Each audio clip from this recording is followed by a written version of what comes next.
100, Take initiative. Vermouth crossed her arms and tapped her elbow thoughtfully. She was one of the few in the organization who understood Cointro's situation, and watching the 15 or 16-year-old wanderer spar with him for this long made it clear the boy's abilities were anything but ordinary. She still remembered Cointro saying earlier that the wanderer's mother had abandoned him because she thought he was too fragile. Vermouth gave the smiling wanderer a strange look as he fought Cointro. If that was fragile, then what did that make her? Someone who couldn't last a minute against Cointro? In other words, how powerful must the head of the Inazuma department be? Could even Cointro be no match for her? The Tevat organization grew more mysterious by the minute. For now, Vermouth knew better than to risk offending them. Jin stubbed out his finished cigarette in a nearby ashtray, glanced ahead, and called a halt to the sparring. There was no point in continuing. "It just so happens Kier has gone missing recently," he told the Wanderer. "Once we find her, you'll join us for the operation. If you do well, you might even get a code name early." Vodka, standing behind Jin, felt his elder brother's satisfaction, even though Jin didn't show it outwardly. "Ch-ch, Cointro," he sneered. "Seems your organization isn't all that. Your members can't even protect themselves and actually get captured by outsiders. This Kier, could she have betrayed you already?" The Wanderer didn't care about the code name Jin dangled. He looked at Cointro, who was straightening his clothes, and shot back with a cutting, sarcastic remark, clearly retaliating for Cointro's earlier loose talk about his past. "Jin, since you've already got help, I won't be taking part in the operation to find Kier." Cointro didn't bother responding. The words didn't faze him. He gave Jin a final instruction, and with the testing of the Wanderer effectively complete, he called the boy to follow and left. The Wanderer clicked his tongue, clearly dissatisfied with Cointro's indifference, but he went after him. Vermouth watched the Wanderer's retreating figure, baffled. How had he developed such an arrogant, take-no-one's-order attitude? From what she'd seen of his history, it didn't seem like the kind of upbringing that would produce such a loathsome personality. "Jin, are you really going to let him join the operation?" she asked. "This Wanderer doesn't look like the sort to follow orders. If he acts on a whim and ruins the plan, if Kier isn't rescued." "So what if he participates?" Gin replied coolly. "It's a good chance to see if he's actually fit for the organization. Besides, if Kier isn't rescued, that's her problem. If she betrayed us and spilled things to the FBI, then there's no reason to keep her alive. We'll just eliminate her." With that, Gin stood, walked past Vermouth, and left with Vodka. Vermouth smiled with an unreadable expression as she watched them go. "How truly cold-blooded," she murmured. The next day, on the walk home from school, the detective boys, fresh from solving another missing classmate case, sank into disappointment when Conan mentioned Klee wouldn't be able to go out for a while. Genta dropped his head. "Aw, what a shame. I was going to invite Klee camping this weekend." "Yeah," Ayumi said, her earlier excitement fading. "We just saw the cutest kitten, and I wanted to ask Klee to come see it. Maybe she'd want to keep one." Mitsuhiko added, "Klee lives in a hotel with Big Brother Kaya, so they probably can't have pets." "Guess not," Ayumi sighed. Haibara glanced at Conan, who'd ruined the kid's mood with a single sentence and signaled him to find a way to change the subject. They couldn't let the kid stay depressed. Conan felt a twinge of guilt. He was the one who'd said it, but it wasn't exactly his fault. Still, Haibara wasn't interested in excuses. Conan forced a bright smile and said to the others, "Come on, cheer up. Klee has to wait for her brother, so she's not going out for now. It can't be helped, and it's not like we'll never see her again. Besides..." He hesitated, searching for a distraction, and blurted out the first thing that popped into his head. "Besides, we, the detective boys, can take action on our own." "Conan's right." Ayumi immediately brightened up. Conan breathed a sigh of relief, but it was short-lived. Ayumi's next line made him sink inside. "We can take the initiative and go find Klee." "What?" Conan started, but the rest of the kids were already carried away by the idea. "That's right. If Klee isn't coming out, we'll go to her. Conan, you're so clever." Genta agreed eagerly. "Yeah, I remember Klee mentioning her hotel room number. We can go straight there." Mitsuhiko was already planning how they'd meet her. Before Conan could explain or stop them, Ayumi, Genta, and Mitsuhiko had set a time. Should we tell Klee first? Ayumi asked. Genta shook his head. Nah, let's surprise her. A surprise? Conan thought. More like a shock. Mitsuhiko nodded enthusiastically. Sounds good.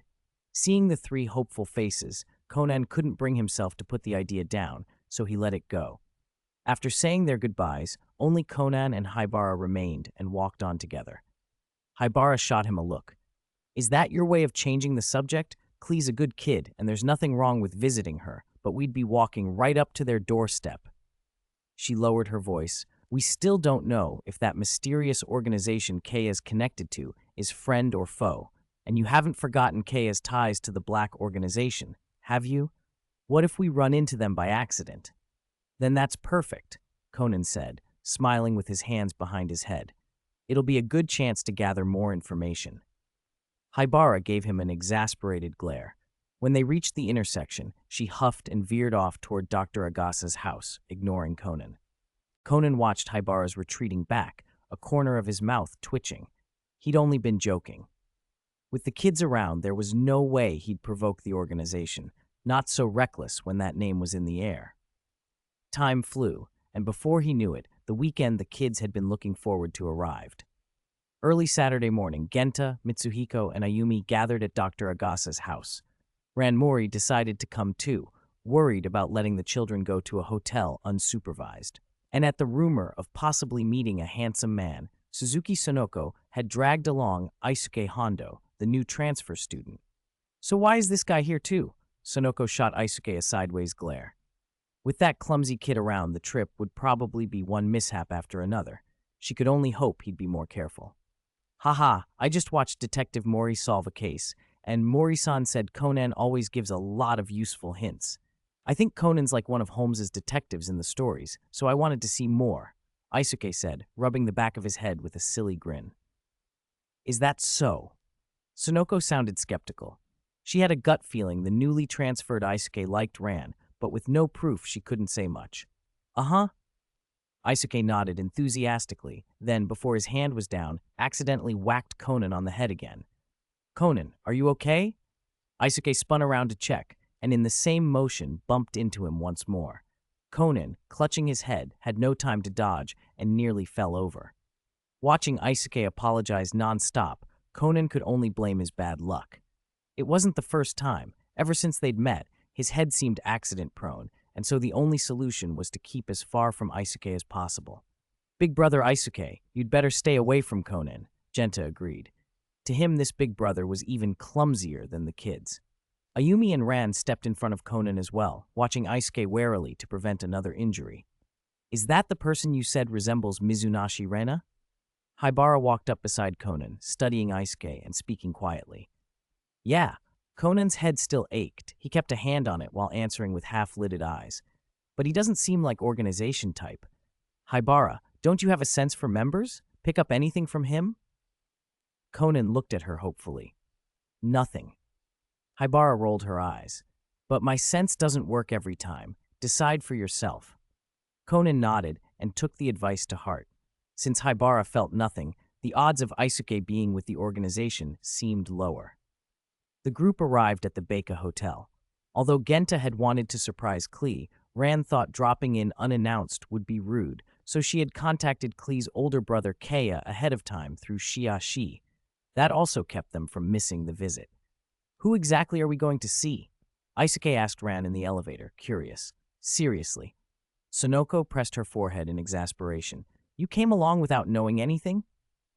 Seeing Aisuke's bewildered face, Sonoko gave a quick rundown on Klee.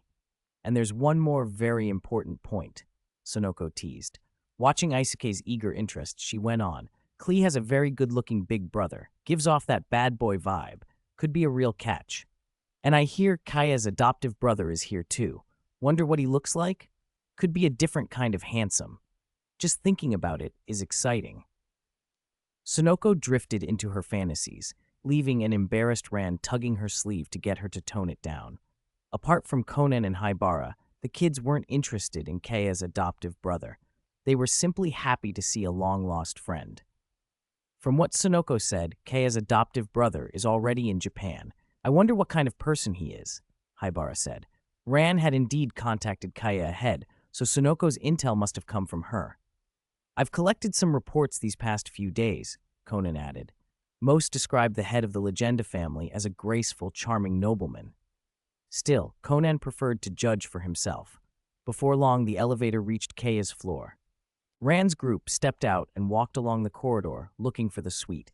There wasn't much to search. The floor had few rooms, and soon they stood in front of Klee's door. Rand knocked and stepped back to wait. After a moment, the door opened. Before Rand could greet the small figure peeking out, the impatient kids pushed past her. "Klee, we're here! Surprise!" Genta blurted, beaming. Klee had wondered why Kaya had suddenly asked her to open the door. Seeing her friends, her eyes widened and she nodded happily. "Uh-huh, Genta, Ayumi, and Big Sister Ran. You came to see Klee." Of course Klee's happy. "So this is the Klee everyone keeps talking about. She's adorable." Aisuke stepped forward among the kids, adjusting his glasses and smiling at Klee. Klee tilted her head, puzzled by the unfamiliar big brother. "Oh, right, I haven't introduced myself. I'm Aisuke Hondo, classmates with Ran and Sonoko." He bowed hastily. Noticing Aisuke moving, Conan jumped out of range just in time to avoid another head bump. "Klee, why stand in the doorway? Invite your friends in," Kaya called from inside. 183. Klee's brother Kaya's gentle reminder finally snapped Klee out of her daze. "Klee, get your friends inside," he said. "Play some games. I've got everything ready." She hurried them in, and before long, Conan and the others were gathered in front of the TV with her. "Wow, is this a new game?" Genta peered at the console with wide eyes. Big brother Kaya got this from a friend. It hooks up to the TV so we can play on the big screen," Klee explained, proud as ever. The kids clustered around her, buzzing with interest. Aisuke Hondo hovered nearby, leaning in to watch the game up close. Ran and Sonoko weren't really into gaming, so they sat a little apart, chatting while the children fussed over the controllers. Conan kept one eye on the game and the other on Kaya. He watched Kaya return from the kitchen with several cups, one for each child, and two more that he set down in front of Ran and Sonoko before sitting beside them.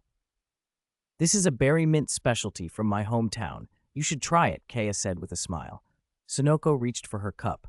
"It's icy and blue. So pretty. I can't wait to taste it." Ran took a sip and nodded. "It's cool and refreshing, sweet and a little sour, but not too much." "I'm glad you like it," Kaya replied. Sonoko, always curious, swallowed and tilted her head. "By the way, Mr. Kaya, I heard your brother came too. Where is he?" Kaya let out a small, melodramatic sigh and leaned back. "That guy, the moment he arrived, before he even spent time with Klee, he went off to talk business. He really doesn't know how to relax. Miss Suzuki, don't you think someone like that is boring?" "Well," Sonoko hesitated, then smiled at Ran. "Maybe not boring, but he shouldn't have gone right away. You two haven't seen each other in so long. You should be catching up."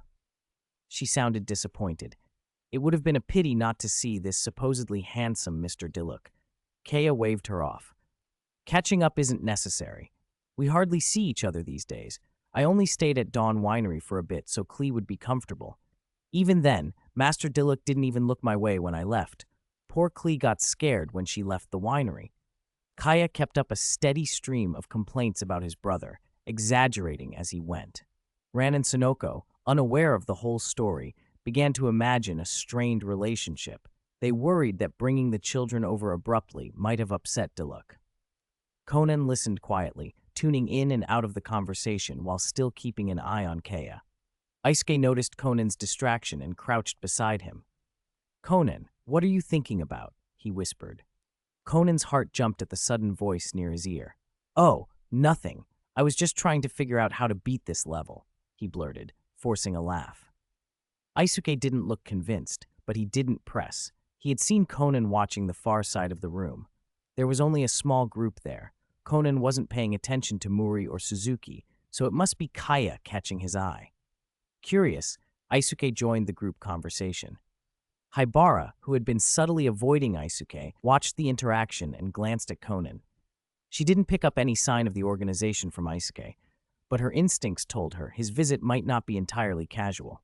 She hoped she was wrong. A moment later, a door opened. Except for the kids fixated on the screen, everyone turned to look. Two men stepped in. The first was tall and slender, with long red hair tied back and cool red eyes. He wore refined attire and wore an expression that made him look unapproachable at first glance. Behind him came a slightly shorter man with sandy brown hair braided and tied back in the middle. His eyes were a blue-green, and a star-shaped mark, tattoo or birthmark, rested on his neck. He wore a white hooded coat over a dark blue, high-collared shirt and black gloves. Conan's gaze darted to the objects they carried. Both men had visions. The designs matched Kaya's, only differing in color. One hung at the waist, the other around the neck. Conan instantly recognized the red-haired man, Diluc, his features unmistakable. The other, Conan didn't know. Kaya kept sitting, smiling but calm. "Oh, Master Diluc's back from his work," he greeted. Diluc glanced at Kaya without emotion and didn't reply. Instead, he inclined his head to the guests and introduced the man with him.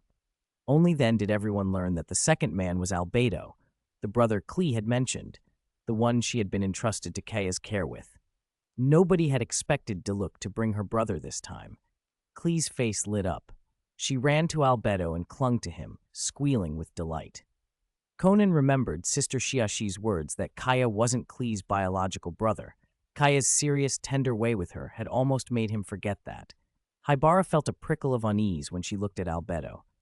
There was something oddly off, an air that made him feel less than entirely human. But when she watched him patiently answer Genta and the others' questions, soft and attentive, she rubbed her forehead and told herself it was likely just fatigue from everything lately. Still, seeing Klee so happy to have her brother there warmed the room. Even Haibara, despite her complicated feelings, was glad for the child's sake. 184. Game cases. "Haibara, are you okay? Do you feel sick?" Ayumi noticed Haibara's odd behavior and asked with concern. Haibara shook her head to show she was fine. "Then come over here, Haibara. Klee's brother brought a new game. Let's play," Ayumi said, relieved, and tugged Haibara toward Genta, pointing at the item in his hands. Ran and the others drifted closer, curious. Sonoko ignored Genta's protests and snatched the game box to read the description. She smirked in disappointment. It was just a logical reasoning game. No handsome heroes, nothing exciting. Of course, only these brats would like it. She handed it back. Albedo had already loaded the game onto the device. Mitsuhiko and Klee gripped the controllers, ready to start. It was a two-player title called Case Investigation Guide. One player took the role of a meticulous veteran police officer, the other, a rookie who was new on the force and prone to mistakes. The idea was to have the veteran mentor the rookie while they solved a string of recent cases assigned to them. Very cliché. Conan felt little interest at first. He was more curious about the newly arrived Diluc and Albedo, but both men seemed more concerned with Klee's mood than with showing off. Diluc said little, standing to the side and watching Klee's experience with a quiet attentiveness. There wasn't much he could do, so he craned his neck to see how Mitsuhiko and Klee played, thinking maybe he could offer a hint. When the game's intro finished, the two in-game protagonists began investigating the first case. Conan finally leaned in. In the story, the two officers were dealing with a murder and a concealed body. Mitsuhiko, controlling the veteran, was to examine the scene. Klee, as the rookie, would question the person who reported the crime. The game's art style was softened for kids, so the scene wasn't gruesome, though Conan suspected kids brave enough to play wouldn't be fazed even if it were realistic. Guided by Genta and Ayumi's chirpy directions, Mitsuhiko quickly collected the scene's clues. The body had no clothes or ID, leaving identity unknown.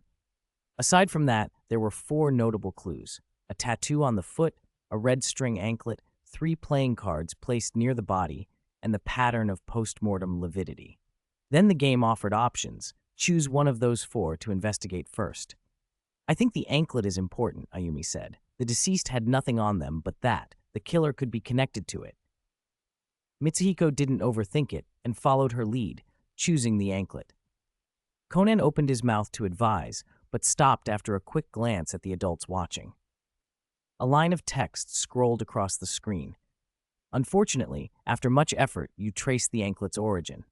Regrettably, it was a cheap, ordinary accessory bought casually and held no meaning. Investigation progress has been delayed. Ayumi pouted.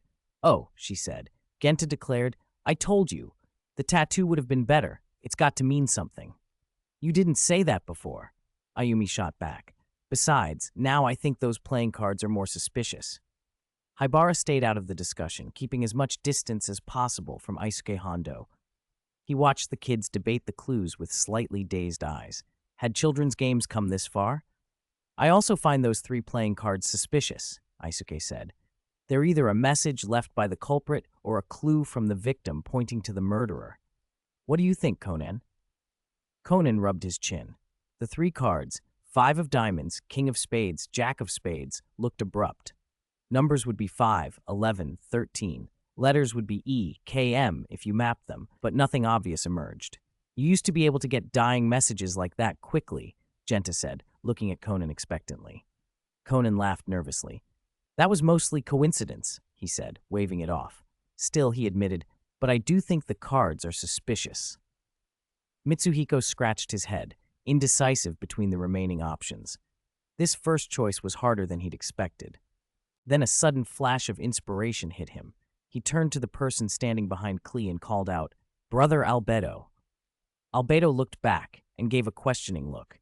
Mitsuhiko had called on someone he didn't know well on impulse and felt a little sheepish, but Albedo's kind expression put him at ease.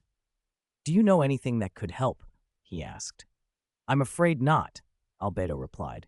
"Someone gave me this game. I'm not familiar with its content. I only heard it was adapted from real events." He then glanced at Diluc. Everyone, including Conan, shifted to look at him. Diluc's expression was cool, but he answered seriously. "I don't have a confident take. My impression is that these clues are showy. Maybe they're meaningless." Kaya clapped slowly. "Master Diluc's right. Things near the deceased aren't necessarily useful.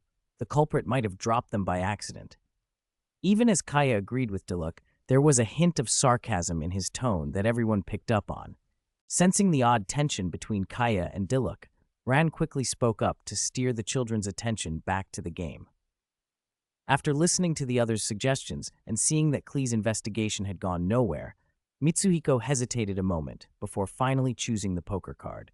From past experience, he believed any unusual object found near a victim might be meaningful, perhaps even a dying message. The game displayed, "Sorry." After investigating, you discover the poker card was simply dropped by the killer and is made of ordinary material with no useful clues. Your excessive focus on these irrelevant details has seriously delayed the investigation, and your superiors are growing dissatisfied. Conan's mouth twitched at the words, "dropped by accident?" The other children stared in bewilderment. None had expected that answer. Klee's voice cut through the frozen air. "Mitsuhiko, I think I found a clue to the victim's identity." With Albedo's help, Klee learned haltingly that the victim had been seen on a certain neighborhood street.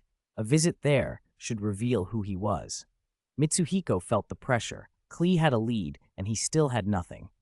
This time, he finally chose correctly, focusing on the body itself, and at last learning the time of death and other details. With the case moving forward, the children leaned toward the screen, afraid to miss a clue or make another wrong choice that would derail the investigation. Sunoko, clearly uninterested, sipped her berry mint drink idly. Noticing Albedo step back to let Klee play with the others, her expression brightened slightly, and she drifted over to him. "Mr. Albedo, are you Klee's older brother?" she asked. Klee and Albedo didn't look alike to her. Maybe cousins? And she wondered if the whole family was so good-looking. "I'm not her biological brother," Albedo answered simply. "I was adopted by Klee's mother, Miss Alice, and I regard Klee as my little sister. Miss Alice is traveling, so Klee is in my care for now." "I'm sorry." Sunoko's smile nearly faltered. Whatever she'd said had clearly hit a nerve, and she chastised herself inwardly for bringing it up. Albedo, surprised by the sudden apology, glanced at her, and seeing her awkward embarrassment, started to explain but decided it was unnecessary and accepted the apology with a small nod. Relieved, Sunoko changed the subject and leaned closer, lowering her voice. "By the way, the atmosphere between Mr. Kaya and Mr. Diluc seemed odd. Do they not get along?" Hearing Kaya's name, Conan pricked up his ears. Albedo flicked a glance at him. Conan seemed absorbed in the game, then answered quietly, "I'm not sure. After the former head of the Legenda family passed away, Kaya hasn't returned to Dawn Winery for a long time. Before that, they were quite close. Oh, so that's how it is, Sonoko murmured. Meanwhile, at the Japanese branch of the Jade Chamber, Ganyu stood at the entrance to greet the visitors. It was a day off. Ningguang's Void Terminal project was essentially finished and about to launch, so no overtime was required, and only those in the know were present. Because the visitors were not to be seen by outsiders, Ganyu had been waiting since morning. There were two of them, a woman in front with long silver hair tied in a low ponytail and striking blue eyes. Ganyu suspected, from the traveler's notes about heterochromia, that she wore colored contacts to dull that trait, and a man half a step behind, ear-length silver hair framing blood-red eyes that seemed to mock the world. Hands in his pockets and a sardonic smile on his lips, he walked toward Ganyu. From the briefing, she quickly identified them as Curacao and Camus. Once confirmed, Ganyu led them to Ningguang's office. Knowing Curacao's exceptional short-term memory, Ningguang had chosen her own office for the meeting. Open, transparent, with nothing to hide. After exchanging formal greetings, both sides sized the other up. Ningguang studied the sharp-eyed, meticulous Curacao and found it hard to imagine her being swayed by children's influence. She marveled again at whatever it was that had connected Curacao to the detective boys. Curacao, for her part, found Ningguang equally puzzling and wondered how someone like her had linked up with Kaya. They did not linger on reflections. Negotiations began. Camus sat to one side, saying little and occasionally sipping the tea Ganyu poured, looking bored as if his only purpose was to accompany Curacao. Midway through the talks, he claimed he had drunk too much water, declined Ganyu's offer to escort him, and left Ningguang's office for the restroom. Curacao watched Ningguang and Ganyu from the office, eyes bright with interest. She had already known that only Ningguang and Ganyu would be at the Jade Chamber today. Now that both were here, whether out of confidence or for some other reason she couldn't tell, it was a rare opening. She hoped Camus would be able to make something of it. Camus, for his part, hadn't gone to the restroom. Using information bought from a Ningguang Corporation staffer, he had avoided the surveillance cameras and moved to the corridor leading to the room that housed the Void Terminal servers for Japan. He was just about to work on the combination lock when a female voice behind him asked, "What are you doing?" He turned instinctively. A flash of purple light swept past, and a clean, bloody slash appeared across his cheek. His gaze flicked to the steel door. Someone, or something, had left a mark on it. Camus casually pocketed his hacking tools, raised his hands, and turned with an ingratiating smile. "Sorry," he said. "I'm one of the delegates for today's talks with Miss Ningguang. I must have gotten turned around and wandered down the wrong corridor. Is this young lady with Miss Ningguang as well? Could you take me back to her office?" He sized up the woman who had appeared. She wore purple from head to toe, purple twin tails, purple eyes, a purple dress. The color suited her. She looked striking rather than monotonous. She scrutinized him with a frown and sharp eyes, but didn't press his flimsy excuse. "I'm Kiking," she said. "I'm in charge of the Jade Chamber in the United States." After a brief pause, she gestured for him to follow. Camus glanced longingly at the door he'd almost opened, then followed. He had considered using the chance of being alone to subdue her and continue his mission, but two things stopped him. First, the two organizations were on the verge of cooperation. Causing a scene could jeopardize that. Second, he didn't know what Keiching had just used to stop him. Acting rashly without understanding it could end badly. Reluctantly, he kept his losses and played along. They arrived outside Ningguang's office, just as the negotiations between Curaçao and Ningguang were drawing to a close. The two sides had roughly agreed that Ningguang's team would supply the technology to upgrade and harden the organization's information system. Rather than directly building it, Ningguang's side would provide their latest artificial intelligence code for the organization's software engineers to study. The organization would then construct the intelligence system, upgrade the firewall, and develop its own Void Terminal. In return, the organization would use its network to deploy the Void Terminal. Ningguang developed throughout Japan quickly. Inside, Curacao's pulse tightened at the sound of approaching footsteps, more than one pair. Was Camus coming back? Had something happened? A knock followed, and then Keqing, purple-clad, strode into the room, followed closely by Kamas, who had claimed he was in the restroom. Keqing moved briskly. Still negotiating? This is taking too long. I thought it would be finished while I was gone, but apparently I need to help. Ningguang smiled and thanked Keqing, then introduced her to Curacao, indicating she was a relevant party to the talks. After the introductions, Keqing stepped aside to reveal Camus and explained briefly what had happened. She shot Curacao a critical look.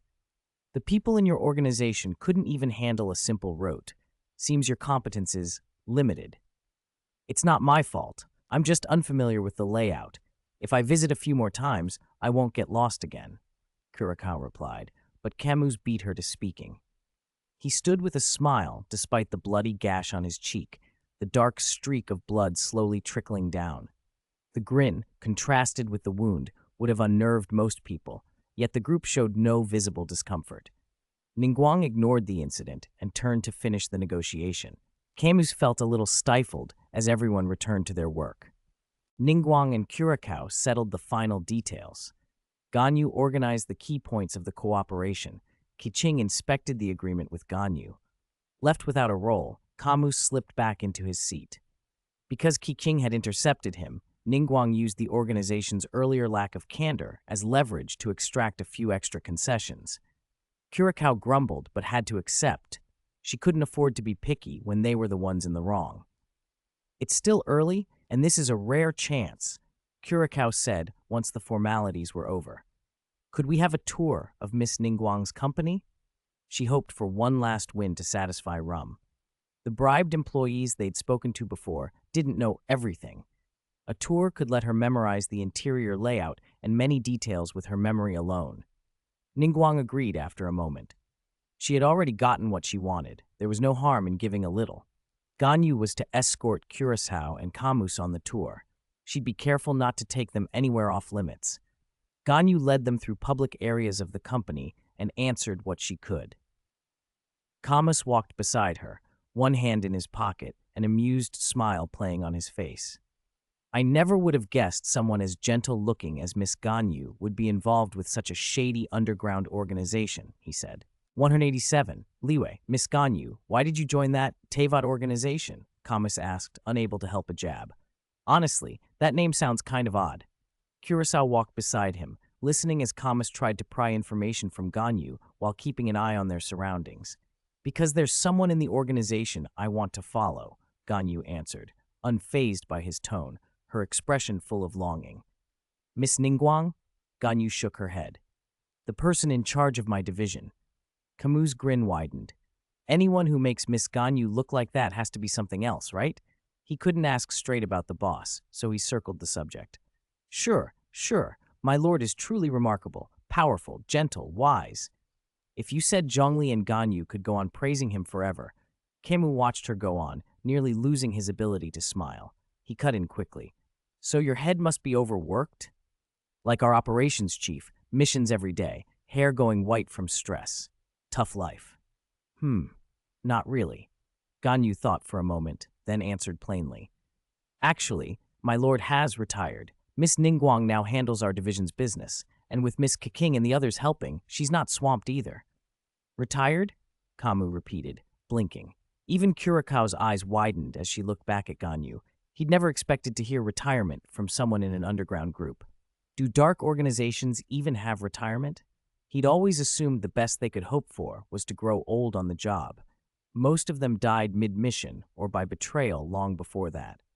He couldn't help asking, is your division head related to your boss? How else could the man be allowed to retire safely instead of being silenced?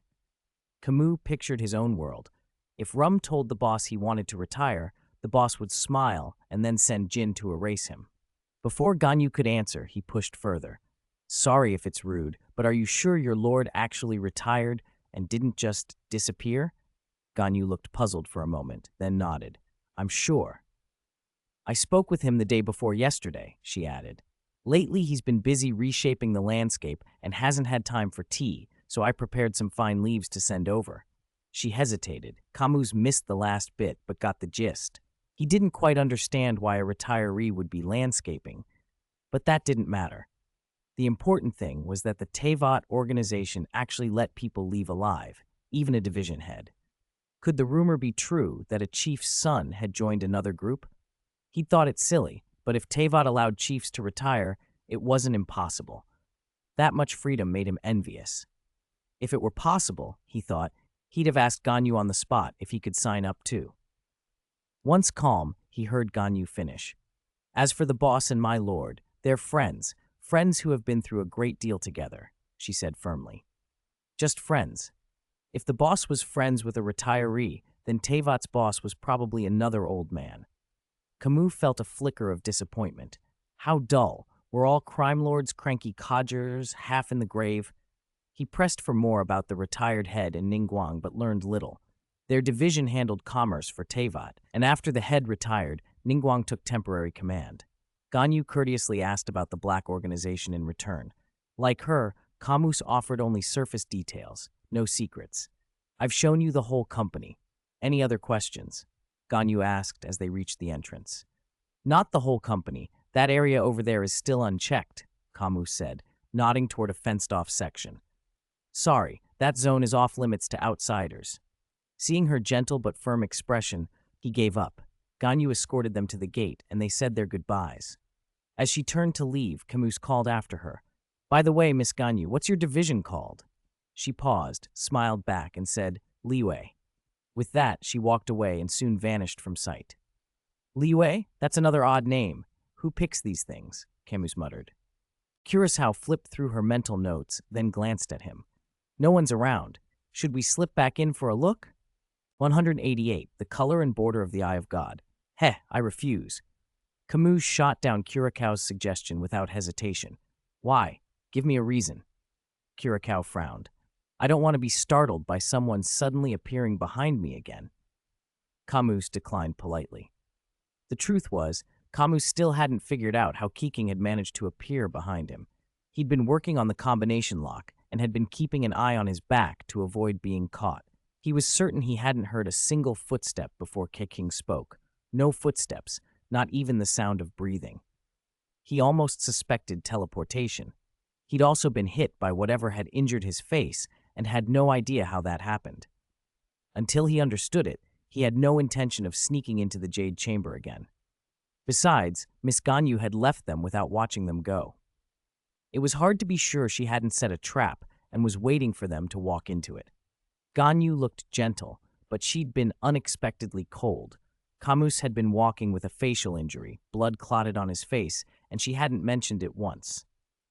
Hearing Camus's explanation, Curaçao lowered her head and thought for a moment. She didn't want to force things, so she abandoned the idea. On the other side, Mitsuhiko and Klee's game finally solved the first case. After learning the victim's time of death and movements, they followed the clues to the victim's identity and home. Their investigation revealed the culprit, the victim's live-in boyfriend. When the case was closed, Mitsuhiko and Klee collapsed onto the sofa, exhausted. It had been far more time-consuming and laborious than they'd expected. Mitsuhiko's earlier wrong choices had delayed the work, allowing the suspect to sense something was wrong and flee before the police arrived. They'd had to search out more clues and take a long detour before finally catching him. With that stage concluded, Mitsuhiko dropped the controller. He clearly wasn't planning to keep playing. Ranmuri saw it was getting late and led the kids to say goodbye to Klee, Kaya, and the others. On the way back, Haibara had intended to tell Conan something, but she noticed Isuke Hondo walking slowly over to Conan and stopped herself. She moved away and pressed close to Genta, using his large frame as cover. Conan, why are you paying so much attention to Kaya? Has that Mr. Kaya done something strange before? Isuke leaned in and asked Conan quietly. He'd noticed that while playing earlier, Conan kept glancing toward Rand's group, especially at Kaya. Conan's eyes had drifted over at least 10 times, more than he looked at Rand. Does being in contact with the Black Organization count as something strange? Conan thought, but he couldn't say that out loud. He made up an excuse instead. Oh, of course not. I was just curious about Brother Kaya's eye patch. I thought it looked cool, so I kept looking. Haha. Isuke didn't press further, and Conan breathed a small sigh of relief, thinking he'd successfully deflected him. He had also noticed earlier that Haibara wanted to say something to him. So when they parted, he pretended he hadn't played enough and wanted to keep going at Dr. Agasa's house. He planned to stay the night. After a bump on the head and Sonoko's complaint, "This four-eyed brat is too selfish sometimes, Ran. Don't spoil him too much." He separated from Ran's group. At Dr. Agasa's, Conan impatiently asked Haibara what she had wanted to tell him. Dr. Agasa came out hearing movement, thinking Haibara had returned, and was surprised to see Conan there. Worry creasing his face, he asked, "Shinichi, why are you here? Did something happen while you were playing with Klee?" "Nothing happened, Doctor. Don't worry," Haibara answered first, then turned to Conan. "I wanted to ask you, what do you think of the relationship between Kea and Dailuk? Do you think Dailuk knows Kea is in contact with the Black Organization?" "I'm not quite sure." Conan sounded uncharacteristically indecisive. At first, from Kaya's attitude when Dailuk was mentioned, Conan had thought they didn't get along and assumed Dailuk had no connection to that mysterious organization.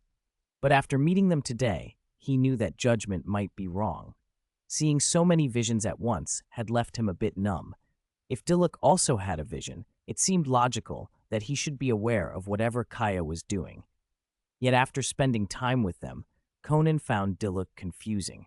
From their interactions and Dailuk's choices in the game, Conan felt Dailuk was a knight-like figure full of justice, a flame that wanted to burn away evil, almost the polar opposite of Kea. Like fire and ice, they seemed incompatible. The colors and patterns of their visions seemed to match their personalities. Klee and Xiangling shared Dailuk's vision color and were optimistic and cheerful. Perhaps vision color corresponded to personality. Conan quickly told Haibara his observation. Haibara thought it over and agreed it made sense. She didn't know why a vision's color would tie to personality, but the reasoning held. If color hinted at personality, then the border of a vision might indicate something else. Haibara guessed it could relate to factions. In the Black Organization, there were divisions for intelligence, operations, experiments. Perhaps other groups were similarly structured. Dr. Agasa and Conan recalled that people with the same vision frames usually knew one another, while those with different frames seemed less familiar. They nodded at Haibara's suggestion. In the end, Conan still wasn't clear what Kaya's purpose in contacting the Black Organization was. He leaned toward thinking that Dailuk did know about Kaya's contacts, but chose to let them be. 189. Not suitable for travel. So what exactly was Kaya's plan? Conan had originally suspected Kaya intended to enlist the Black Organization to get rid of Dailuk and take over the Ragnvinder family, but that clearly didn't fit anymore. If someone like Dailuk hadn't taken steps to stop it, whatever Kaya was plotting probably wasn't murder or arson. Haibara watched Conan's confused state from the side and rolled her eyes.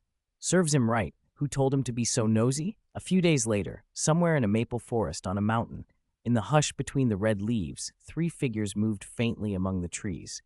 "Miss Lisa, maybe I should go back. I still feel wrong about leaving all the work to Xiangling." Noelle trailed behind Lisa, and halfway down the path, faltered and reached out to hold Lisa back, worry on her face. "Noelle, it's fine.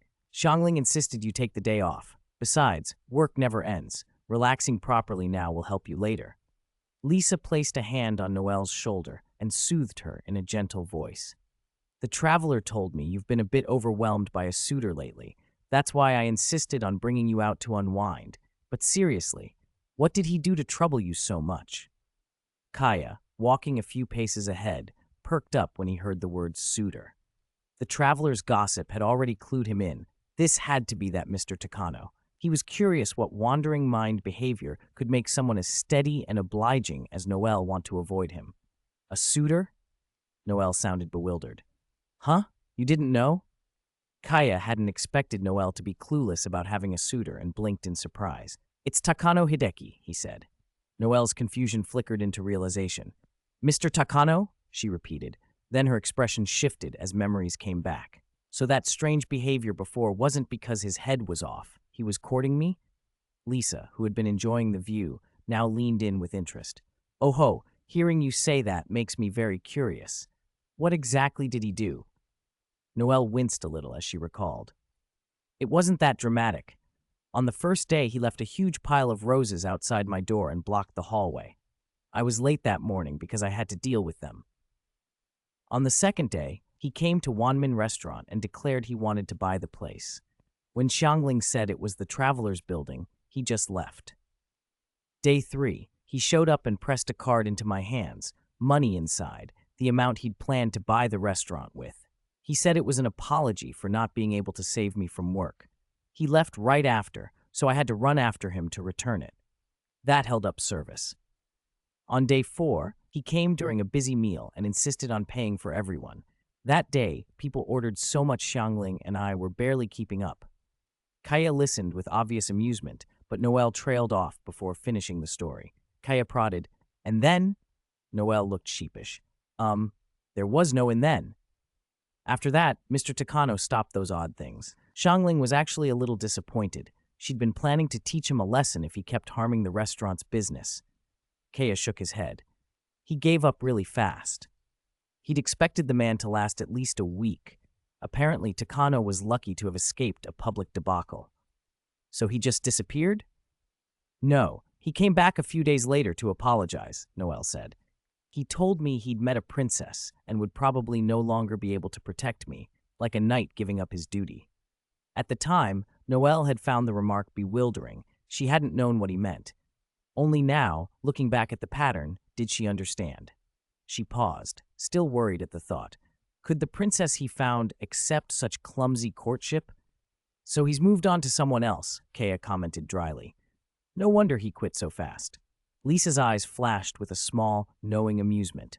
Judging by his taste, the princess was probably someone he already knew. Since it had happened in the past, she let it go, curiosity tickling her briefly, then fading. By the way, Kaya, haven't we reached the spot Albedo mentioned yet? She asked. She'd heard Albedo talk about some special scenery nearby and had insisted on bringing Noel out for it. Proper rest was important, after all. We're almost there, just ahead. Kaya pointed into the trees. I still don't see why you had to drag me along, though. If it's just a walk, you and Noel could have come by yourselves. Kaya grumbled. He'd planned to have a few drinks today. Being roped into a nature stroll ruined his plans. Sigh. Mona said traveling today would lead to a bloody disaster, Lisa replied, sighing theatrically. So we need a knight like you to protect us two ladies. She'd originally invited Mona, but Mona had declined after a hydrodivination predicted the trip would be unlucky. With Noel finally willing to take time off, Lisa couldn't let the outing be for nothing. You needed someone to protect you? Kaya's lips twitched. The bloody disaster Mona named probably wasn't aimed at Lisa, more likely something else entirely. Lisa bristled at the implication that she'd get her hands dirty and kept up her protest, and Kaya gave in with a resigned sigh. They had only gone a few more steps when voices drifted toward them. The tones were oddly familiar. Kaya listened and recognized them at once. Suzuki Sonoko's bright chatter and Ran Mori's steadier voice. Sonoko was calling out something about a red handkerchief, loud and animated. Kaya's eyes lit. If Ran and Sonoko were here, then Conan Edogawa was almost certainly close by as well. It looked like a case was about to unfold. Once again, that little death-bringing detective would be on the move. Kaya wondered, with a small, wicked thrill, which unlucky soul would be jinxed by Conan's god of death luck today. 190. Albedo's paintings. A few steps farther, Kaya's group spotted Ran Mori and Sonoko Suzuki beneath a maple, heads tilted back as they stared up into the branches. Looking higher, they found Conan Edogawa perched among the limbs, exactly where he'd be if he were keeping pace with Ran. Noel saw the boy alone in the tree, and forgetting to greet Ran or Sonoko, hurried forward with a worried frown and planted herself beneath Conan, arms ready to catch him if he fell. Conan, stretched along a limb, blinked down in surprise. He hadn't expected to run into Kaya in the mountains so soon after meeting Klee at the hotel. His eyes flicked to the visions glinting on Lisa's, Noel's, and Kaya's hips, and the sight confirmed an earlier suspicion. The shape of a vision might correspond to factions within that shadowy organization. Ran and Sonoko were equally startled to see Kaya and his companions appear so suddenly. Don't tell me you came because of that super romantic drama too? Sonoko clasped her hands, her eyes sparkling as she looked from Lisa to Noel. Little Suzuki, I'm afraid you'll be disappointed, Lisa replied with an arched brow. A friend said he was sketching here, and the scenery is exceptional, so we came for a stroll. Nothing more. Oh, I see. Sonoko drooped. Seeing her disappointment, Noelle, remembering a title she'd overheard at the restaurant, ventured, Miss Suzuki, do you mean the series Winter Maple Reds? Yes, that's the one. Sonoko bobbed her head excitedly. Lisa and Kaya looked puzzled, so Sonoko cheerfully summarized. It's a sweeping romance between an heiress and a young army officer. Sonoko-ni-san, I'm still up here. Are we looking for your handkerchief or not? Conan half-lidded his eyes at the girls chattering below. Sonoko had been so absorbed in the story that she'd forgotten the boy hunting for her handkerchief in the branches.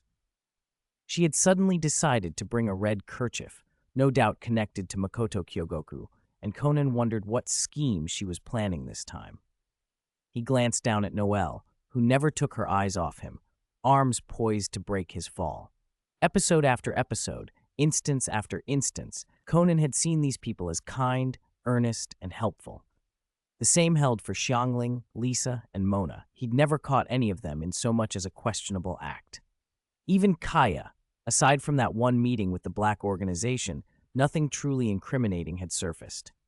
The man looked shifty, and yet for Klee, he was clearly an affectionate older brother, nothing like the chill Conan felt around Jin. That was why Conan could never treat that shadowy group with automatic, knee-jerk hostility. Of course we're looking. It's a vital keepsake, Sonoko called up. 4 eyes, search carefully. It has to be around here. A red handkerchief? Miss Suzuki, isn't that the one under your shoe? Kaya said. He had noticed it the moment he approached. He'd just been waiting for an opening to speak. Conan had also seen one tied to a nearby twig, but he kept quiet and climbed down. Handkerchief in hand, Sonoko blushed and grinned sheepishly. Conan rolled his eyes, classic Sonoko, then descended the maple. Only when his shoes touched the ground did Noelle relax. They started walking together. From the chatter, Ran and Sonoko learned that the friend Lisa had come to meet, sketching ahead, was none other than Klee's mentor, Albedo. Sonoko had pictured him as the stern professor type. Who would have guessed painting was in his repertoire? Whatever his demeanor, a face like his hardly suggested the kind of rudeness that would make ugly art. Lisa added that the very spot where Albedo worked was said to be the drama's famed reunion scene between officer and heiress. As Kaya had promised, Albedo was nearby. They rounded a small stand of maples and saw a lone figure with his back turned, brush moving across a pad of paper. Hearing their footsteps, Albedo finished a stroke and glanced over his shoulder. He raised an eyebrow, since when did Lisa and her friends go out maple viewing with the detective squad? After greetings were exchanged, Sonoko's curiosity shifted to the canvas. With Albedo's tacit permission, she tucked her recovered kerchief away and stepped closer, then gasped. Albedo's painted forest outshone reality. Broad sweeps of scarlet, vibrant yet composed, every leaf pulsing with life. Ran and Conan, puzzled by Sonoko's silence, moved for a look. Wow, so beautiful! Ran cried. Sonoko, recovered and excited, nodded vigorously in agreement. 191. Albedo's painting. Conan Edogawa had to admit the painting Albedo had done was stunning. Bold colors, skilled brushwork, almost flawless. But watching Ran Muri admire and praise the artist so openly made Conan feel oddly uneasy. Then Sonoko's voice cut through his thoughts. Wait, those red things on the trees, what are they? She'd noticed abrupt red spots near the maples in the painting and assumed Albedo had made a mistake. When she looked up, though, her disbelief deepened. The real trees were covered in red handkerchiefs, just like in the painting. Sonoko hurried to the trees and cried out, voice trembling. What? There are handkerchiefs tied everywhere. Her heart sank. She had been planning a romantic meeting with Makoto. She'd told him she'd wait under the winter maples. Now, with so many handkerchiefs here, her plan looked ruined. Noelle knew a bit about the drama the handkerchiefs came from, and combined with Sonoko's explanation, the situation was easy to guess. Kaya, watching Sonoko stand on the rock looking dejected, raised an eyebrow and sounded amused when he spoke. No wonder there are so many handkerchiefs here. Miss Suzuki, given how things are, I think you might as well give up. But I already sent Makoto an email, Sonoko protested. I told him I'd be waiting under the winter maples. Then you won't miss him, Rand tried to reassure, glancing around. There are so many handkerchiefs. If you stay here, you'll definitely be waiting where he will look. Rand trailed off when Sonoko shot her a resentful glare. A bead of cold sweat appeared on Rand's forehead. Sonoko made it clear she wouldn't accept vague chances. She insisted Makoto had to find the specific handkerchief she had tied herself. Otherwise, it would be meaningless. Conan remembered something he'd meant to mention earlier and blurted it out. There are handkerchiefs tied to the maple tree I climbed too. That was an even greater blow. The odds that Makoto would find the exact one Sonoko had tied just got much smaller. Sonoko was at a loss, frantically racking her brain for another idea, when Lisa spoke up with a sudden smile.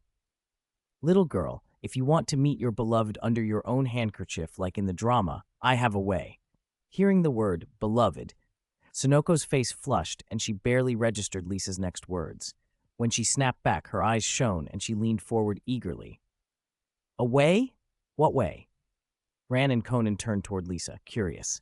You just need to make the other handkerchiefs disappear, Lisa said. But there are so many of them. Untying each one by hand would take forever. Sonoko's determination didn't waver. Even if it took forever, she intended to do it herself. But Lisa grinned and produced a small glass bottle. It was plain, clear, corked, and about halfway filled with a colorless liquid that looked like water. She held it out to Sonoko. Sonoko took the bottle, peering at it. What is it? This is something special, Lisa said mysteriously. It can dissolve fabric without harming anything else. It doesn't work on every material, but common things like handkerchiefs disappear easily.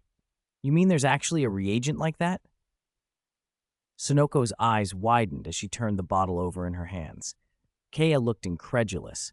You're carrying something like that around? Aren't you afraid of breaking it? At first, Conan hadn't thought anything odd, but Kea's question made him realize the implication. He glanced at the bottle, and like someone who just connected the dots, his face reddened. Lisa rolled her eyes. The bottle's specially made. It won't break that easily. Then thank you, Lisa, Sonoko said, relieved. By the way, how much does it cost? It's free. Lisa was quick to stop her. No need to be shy. I only formulated this reagent not long ago, and I don't know how it'll perform in the field. Today's a good chance to test it, so you don't have to pay. Sonoko accepted the offer. Then let's go back to Sanka's inn and borrow a spray bottle. We'll come back and deal with the handkerchiefs. Wait a moment. Albedo had been watching. He stepped forward, took the painting he had just finished off the easel, and handed it to Ran and Sonoko. I added a few strokes to include Miss Suzuki and Miss Mori. I hope you don't mind. He smiled and added, mentioning Klee. Klee told me Miss Mori takes very good care of her when she plays with the detective boys. There haven't been any explosions while Klee's been with you lately, which is quite a feat. I want to give this painting to Miss Mori as thanks for looking after my sister. I hope you both like it. 192. Superfluous people and things. Ran Mori blinked at Albedo's words. A few seconds passed before she realized what had happened. She waved her hands, flustered, insisting she had only done what was expected and didn't want any reward. Only after Albedo pressed several times did she, embarrassed, accept his thank you gift. Ran and Sonoko exchanged a look as they took the painting from Albedo. Conan, curious, trotted up beside Ran, rose onto tiptoe, and craned his neck for a better view. Seeing how awkward he was, Ran leaned down and tilted the canvas toward him so he could relax his heels. Conan studied Albedo's work. The background was the maple grove they'd just walked through, and among the trees stood two figures, Suzuki Sonoko and Muri Ran. Sonoko was on tiptoe, fastening something to a branch, while Ran held the twig down so Sonoko could tie a red handkerchief. The faces weren't rendered in fine detail, but the emotions were unmistakable. Sonoko's bright, hopeful yearning for romance, and Ran's warm, affectionate support for her friend. It was a beautiful painting. The girls' expressions were captured perfectly, which was why they couldn't stop admiring it. But Conan noticed a glaring omission. There was no one else in the picture. He was closer to Ran than anyone. Why had Albedo left him out of a canvas meant for her? If a love-struck Sonoko could be included, adding him shouldn't have been difficult. While the others continued to study the painting, Kea leaned toward Lisa and murmured, Lisa, I still don't get it. How did you come up with this potion? This potion? Kaya, you mean that thought of yours? Lisa smiled a little. Seeing Kaya squirm, she grew pleased and explained, it's actually a byproduct. Albedo and I were trying to develop a reagent that could change a fabric's color cleanly and without residue. This was an accidental result. When Albedo nodded in agreement, Kaya finally believed her. So the original goal did work? We did, Albedo said, and we found that the two formulas work even better together. You can change someone's outfit in moments. That's useful for infiltration or quick costume swaps. He outlined the idea dispassionately. The mixture might not be necessary for people from Tevat, but it could prove useful to the Black Organization. Ever since Al-Haytham learned that Cointro, embedded in the syndicate, was the Traveler's brother, his already minimal enthusiasm for work had dwindled. He'd been coasting, appearing busy, while clocking out the instant the day ended. No real results for ages. The boss hadn't said anything yet, but Jin and Rum were evidently displeased. According to Kaya, Al-Haytham planned to put in a token effort, produce some quick result to show he'd been working. The new potion could serve as that stopgap. Albedo suddenly sensed Conan approaching. The adults dropped the subject. He turned to the boy and asked gently, Conan, is something wrong? Miss Mori doesn't dislike the painting, does she? Ah, no. Conan shook his head, then wriggled awkwardly. Albedo, could you add me to the picture? No. Albedo refused without hesitation. Conan's eyes narrowed into tiny dots of surprise. He hadn't expected such immediate rejection. Why? Because the piece is centered on the bond between Miss Mori and Miss Suzuki. Adding anyone else would break the mood. In short, a boy in a child's disguise would be superfluous in a canvas celebrating Sonoko and Ron's friendship. If you want a portrait, I can paint one just for you later, Albedo offered. No, don't trouble yourself. Conan wanted to be in the same picture with Ran, not sit alone for a portrait. Sonoko waved him off. Exactly. You're an elementary school kid. What do you need a painting for? By then, with Noelle's help, Ran had tucked the gift away safely. Conan, don't bother people, Ran chided. Okay, Ran Nichin, he drawled, defeated. Just then, Conan noticed the group looking past him. He turned to see a man approaching. The newcomer paused, apologetic in an oddly rueful way. You're viewing the maple leaves, right? Sorry, today turned out this way because of me. While this self-described former staffer of the Winter Maple film crew explained matters to Conan's group, far away at a Black Organization base, others were busy with Ningguang over joint operations. Although the deal was profitable, Rum was not pleased. Curacao and Camus had secured too little benefit, bungled extra tasks, and been exposed. When Jin heard, he mocked Rum, and Rum punished Curacao and Camus for their incompetence. Cointro echoed the criticism in the ops chat, blaming Rum for adding unnecessary moves. Chianti, Vermouth, and others agreed. When Rum learned this, his fury only grew. 193. Conan, who got away after Curacao and Camus finished their punishment and were strolling back from the interrogation room, they happened to pass Cointro. He didn't speak to them. He only glanced over his shoulder and walked on. Curacao froze in place, watching his retreating back with an unreadable expression, while Camus looked at her in mild puzzlement. Curacao had once seen Cointro's file at Rum's quarters and knew some of his oddities. She was genuinely curious why a man like him would join the organization. She was here only because she had no choice, because she'd seen things she shouldn't have and had to survive. But Cointro, with his talents, shouldn't have those problems. He didn't seem motivated by money either. So why remain? Lately, she'd sensed a change in him. She also knew what he had looked like before and realized he'd been wearing a disguise recently, yet not hiding it. It felt off. Curacao pushed the questions aside.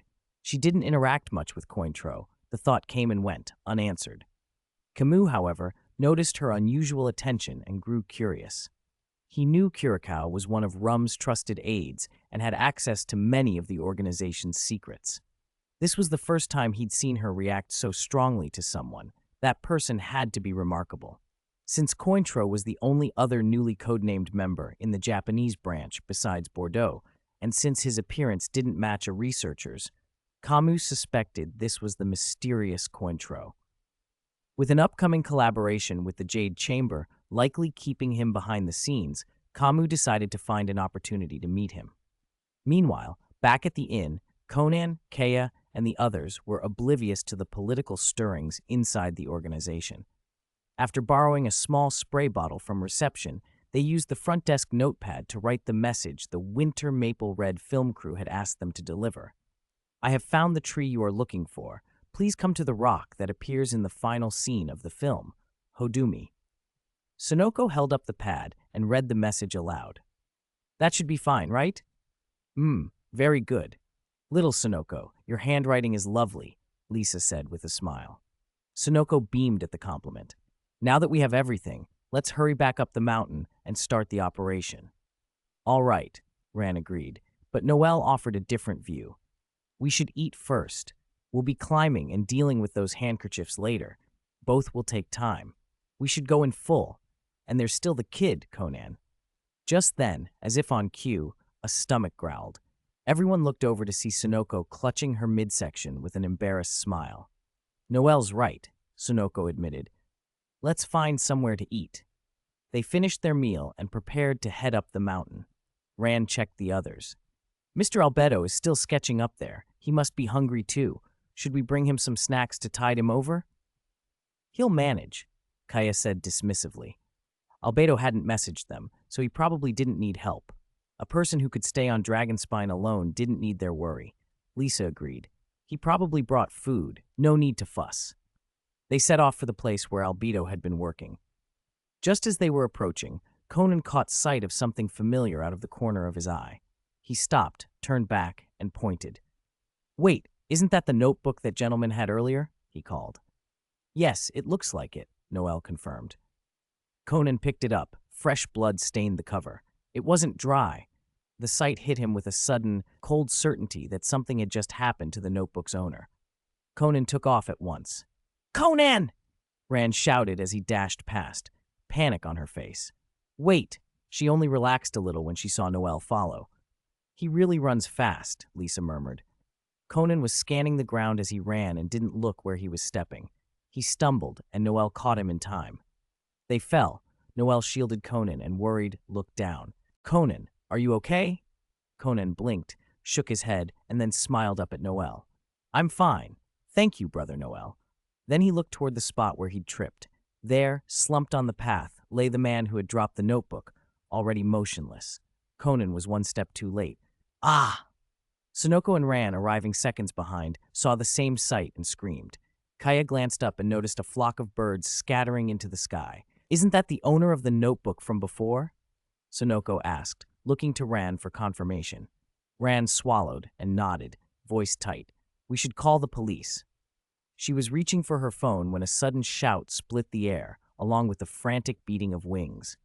At the same moment, another sound came from farther up the path, something that froze Ran in place. Her face went pale. Before she could react, Conan had vanished again.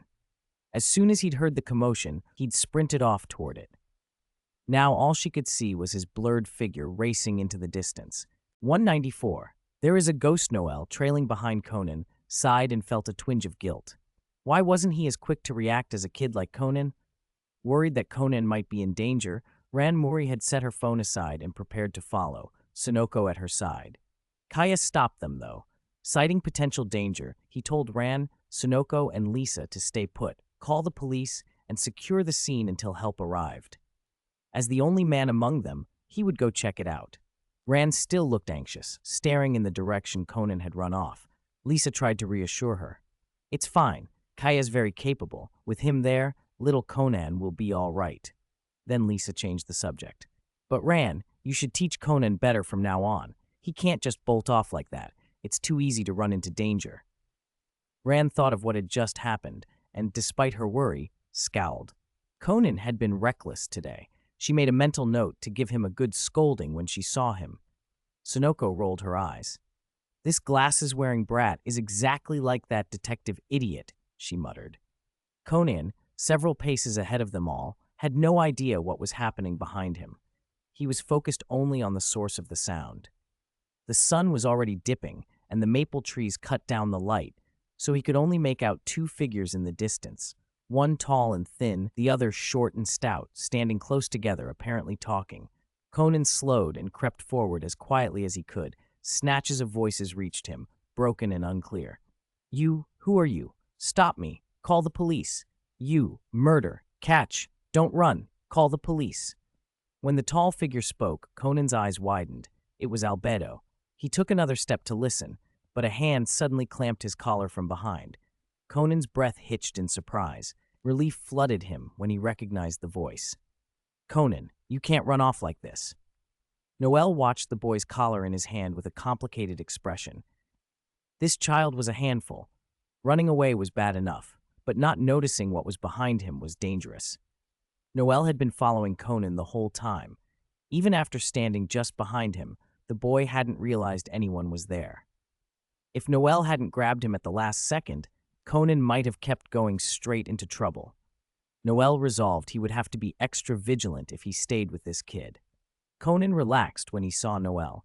He turned and gave a subtle look, asking Noel to let him go, then pointed ahead to show there was something to sneak up on. He also glanced toward Albedo, suddenly stiffening, and looked back at Noel for a moment, anxiety in his eyes. Noel didn't catch that quick change and only shook his head silently, refusing the request. "What are you doing? No more playing mute, are you?" Kea called as he strode up, his voice carrying. "Master Kea!"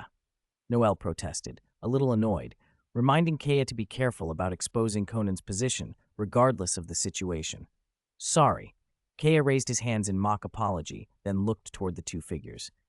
"Noel, you're being too cautious. With the people we've got here, there shouldn't be any real danger." Conan followed Kaya's gaze and saw Albedo and the older man looking back in their direction. Kaya waved and called out, loud enough to carry, "Albedo, what are you doing? And who's that with you?" Conan winced inwardly. Kaya's sudden loud greeting was like startling a snake, but it had the desired effect. If Albedo and the other man were innocent, the attention would be welcome. If not, Kaya's boldness would bring them into the open. Either way, Conan felt a little calmer. From the fragments he'd heard, he still suspected the man with Albedo might be the murderer who'd killed the notebook's owner. Albedo answered calmly, meeting Kaya's voice. "I saw someone stab a person as I was leaving. The suspect ran off in a hurry. I stepped in to try and stop them." Kea glanced at the stout old man, then swept his gaze through the trees. A small smile touched the corner of his mouth. Things were getting interesting. There were more people hidden in the woods than Kea had expected, but they were untrained and poorly organized, more like a disordered rabble than a real threat. Using elemental sight, Kea tracked their movements with ease. No matter how many there were, Albedo could handle it, and with Kea and Noel there, it wouldn't be hard. He moved to join Albedo, Noel and Conan falling in beside him. From a safer distance, Conan could finally see the suspected man clearly, a white-haired, somewhat plump elderly man with glasses who at first glance looked harmless and mild-mannered. "What suspicious person?" the old man snapped, offended. "I was just hurrying down the mountain. That's all." "You're the one who rushed at me and nearly struck me," he continued, managing to shift the blame even in the face of someone who might have seen him do worse. His composure suggested he was good at deflecting accusation. Conan frowned. He believed Albedo's account. This man fit the profile of the murderer. But without proof, the police couldn't arrest him if he simply denied everything. Conan was about to start asking questions to find an inconsistency when a flash of yellow light caught his eye, flickering in front of Albedo. He looked hard at the spot, but saw nothing out of the ordinary. Then the old man screamed, voice cracking with sheer terror. "Ghost! There's a ghost!" Conan suddenly heard the suspect scream in terror. "A ghost! There's a ghost!" "What?" Conan spun toward where the man was staring but saw nothing. He turned back. The suspect was still gaping behind them, arms shaking as he pointed. You died, didn't you?" Conan was baffled. Whatever the man saw was invisible to him. He didn't believe in ghosts. Every seemingly inexplicable trick had a human design, and a rational explanation would turn up sooner or later. From a distance, Ran shivered at the cry. Even Sonoko, watching the darkening sky, looked uneasy. She grabbed Ran's hands, the two huddled together, staring in the direction of the voice. Seeing how frightened Ran and Sonoko were, Lisa forced a wry smile, slipped an arm around each, and tried to soothe them. Relax. There are no ghosts. Someone's just playing tricks. And with Kaya the Knight here, you're perfectly safe. Lisa had no idea she was almost right. Someone was staging a haunt, not the murderer she imagined, but Albedo, the last person anyone would suspect. Reassured, Ran and Sonoko calmed considerably. Conan glanced back once more, still nothing unusual. He studied Kaya and Noel. Both looked as puzzled as he felt. Kaya, too, scanned the area behind him, finding nothing. But when Conan looked away, Kaya flicked his eyes toward Albedo, and the corner of his mouth lifted. Clearly, Kaya knew the suspect's hysterics were Albedo's doing. He just didn't know how. Unable to resist, Kaya messaged Albedo privately. "What did you just do?" Albedo, eyes still on the suspect as if on guard, kept his gaze steady and replied without looking away. "The moment I reached this mountain, I found a skeleton buried beneath a tree. Before you arrived, I sketched the face from the skull and used alchemy to project the portrait. Everyone else could see it, except that child." Kaya still sounded puzzled. If he saw a dead man, why react like that? From the look of him, he's a syndicate officer. So cowardly? "Albedo, maybe because I only drew the head. No wonder he's screaming about a ghost. Anyone would flip out at a floating head." Albedo refocused on the suspect. The man still had some control left, so Albedo pushed it further, subtly steering the spectral head so it hovered directly in front of him. As expected, the man's terror spiked. His eyes bulged. He babbled, "Stay back. I'm not afraid of you," and flailed. "I didn't fear you alive, and I won't fear you dead. I can kill you once. I can kill you again." Bold words that rang hollow beneath darting eyes and trembling lips. Then, gulping, he yanked a pistol from his coat, and to Conan's horror, fired 3 shots into the empty air. Bang, bang, bang. Noelle reacted faster than Conan could. She swept him up and carried him several paces to one side before he could duck or try his usual tricks. In the suspect's unhinged state, stray bullets could find them all. After the shots, the man seemed to catch himself. He looked dumbfounded for a moment, as if realizing what he had done. He glared toward Albedo's group, continuing to deny anything would be pointless. But he wasn't out of options. If he ensured none of them could speak about today, the problem would disappear. With a cold laugh, he raised the gun again, aiming at whoever had blocked his escape and sparked the chaos. "Brother Albedo, watch out!" Conan yelled, eyes wide. He tried to kick at the soccer ball strapped to his belt, but Noelle tightened her grip and hauled him further out of range. "Conan, stop struggling. It's dangerous. We're leaving. This isn't the time for a child's detective game." Noelle had watched him from the start. She wasn't about to let him stumble into real danger. The man had a gun, and there could be others hidden nearby. Conan's soccer ball trick might handle one attacker, but it could also draw attention to a child. Priority was to get Conan clear. Kaya and Albedo could handle whatever came. Conan thrashed in Noelle's arms, not understanding her reasoning. Albedo stepped aside, and the fired bullet clanged harmlessly off a rock. The suspect's rage flashed brighter when he saw Albedo so calm, but the gun's chamber was empty. He sneered and waved his hand, and from the trees burst dozens of men, thugs with blades, a few with guns. Conan's eyes widened as he recognized the uniforms. Syndicate foot soldiers. The suspect must be a high-ranking officer calling them in. Conan stopped struggling. This wasn't the time to hinder Noelle. Worry gnawed at him anyway. Kaya and Albedo were powerful, but there were a lot of armed men. Could they really take them all? The suspect opposite them didn't hesitate for long. After failing to spot any supernatural phenomenon, he quickly regained his composure. He closed his eyes, nodded, and his men surged forward to attack one after another. Conan stayed wrapped in Noelle's arms, holding his breath as he watched Albedo and Kaya.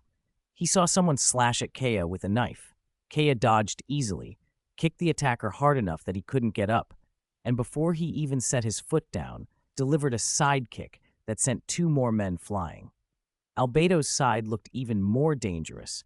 2 men with handguns were trained on him, but Albedo moved like lightning, caught one man's gun hand, broke it, grabbed the gun, and fired at the other's hand. When the second man lost his grip, Albedo trapped the falling weapon and tossed it to Kaya. Kaya seemed to have eyes in the back of his head. He caught the handgun thrown from behind, fired several quick shots that took away several attackers' mobility until the gun ran dry. He then threw the empty pistol hard, striking another assailant in the head. Albedo's movements matched Kaya's in speed and precision. In just a few minutes, the pair had neutralized most of the attackers. Some of the attackers had deliberately tried to target soft victims, a woman and a child, but Noelle dodged every single attempt. They couldn't even touch the hem of her skirt. By the end, Conan barely felt nervous anymore. Even as Noelle continued to evade, he had energy to study Albedo and Kaya. Their coordination was intimate and effortless. Their defensive and offensive motions mirrored each other in style and timing. When their leader finally turned to flee in a desperate split-second decision, Conan was about to warn Noelle, but before he could speak, a stone thrown by Albedo struck the man in the head, and he collapsed unconscious. Conan felt a strange familiarity with the scene. Sister Xiaxi must know Brother Albedo well, he thought. With their leader down, the rest of the assailants lost heart. Before long, Albedo and Kaya had dealt with everyone. When the police who had been delayed by the situation finally arrived, all they saw was a pile of bodies on the ground and two men standing in the center with only slightly rumpled clothes, not even sweating. The two smoothed their outfits at the sight of the officers. There was no trace left of the fight. The lead officer who arrived after Ran Muri's report was someone Conan knew, Misao Yamamura.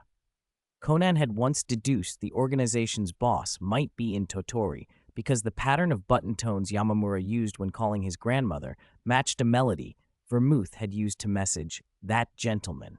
Seeing the scene, Yamamura immediately moved to handcuff Kaya. It took Conan and Ran explaining the situation, plus Albedo's eyewitness account and the panic-stricken suspect's confession, which Albedo had recorded on his phone, for Yamamura to reluctantly accept that Kaya had nothing to do with the case. Kaya ignored Lisa's mocking laugh. She was teasing him for almost being taken away, and rolled his eyes at the bewildered officer. He couldn't understand how someone like this could be a cop, much less seem to hold a fairly high rank. With Conan's explanation, Albedo's testimony, and the recorded confession, it was straightforward to confirm the suspect's involvement in multiple killings. There were too many people to transport at once, so Yamamura called for backup. Sonoko and the others waited until the newly arrived units had taken the suspects and evidence away. Before they left, Officer Yamamura told them to remember to come back to complete their statements, glanced at Kaya one more time to make sure he was not involved with the underworld, and then left with a lingering unease. The incident was over, and the uninvolved bystanders had gone. The sun had set, and the mountain was black. Only the faint moonlight sketched the silhouettes around them. They'd stayed behind instead of following the police down the mountain because Sonoko hadn't given up. She wanted to finish what she had started. Ran and Conan stayed to accompany her. The others, worried about two girls and a child lingering on the mountain at night, stayed too. Sonoko filled a spray bottle with the potion Lisa had given her and carefully misted a handkerchief tied to a tree. Under Sonoko's delighted gaze and Conan's disbelieving stare, the handkerchief wreathed in vapor and vanished into a puff of mist, while the branch it had been tied to remained perfectly intact. How could a handkerchief simply disappear? Conan frowned at Lisa, feeling more convinced than ever that people with visions were strange. Lisa, a librarian on the surface, could brew miraculous potions, and Noelle, soft and unassuming, had fought and protected a child while under siege. None of them were simple. Buoyed by the potion's effect, Sonoko eagerly began spraying the other handkerchiefs tied in the area. But after clearing only the ribbons on two trees, her hand started to ache. Lisa noticed Sonoko's strained expression and moved as if to help, then suddenly turned her head toward the shadowed trees beside Sonoko. Albedo and Kaya looked that way at the same time. Sensing their abrupt attention, Sonoko shifted closer to Lisa. "Lisa, what is it? Is someone there?" Sonoko asked uneasily. "Someone's coming this way," Lisa replied.